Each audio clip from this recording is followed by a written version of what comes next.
course, today we have the lost recipe. It's actually makanan-makanan yang telah pupus di zaman, over period of time, many of the repertoire of our Malaysian cuisine, you notice many of these wonderful old dishes do not exist anymore because over period of time, people somehow forget to cook them. Today, Malaysia is so blessed with a variety of food, so therefore, many of these cuisine, you hardly see them very much. So therefore, today, with Genting Awana Resort, I'm trying to feature all these recipes, collaboration with all the wonderful chefs here working together.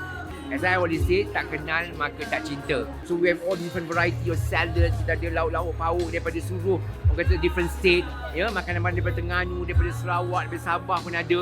Manisan-manisan tradisional lama yang kadang-kadang tak semuanya nampak cantik lah. Kan?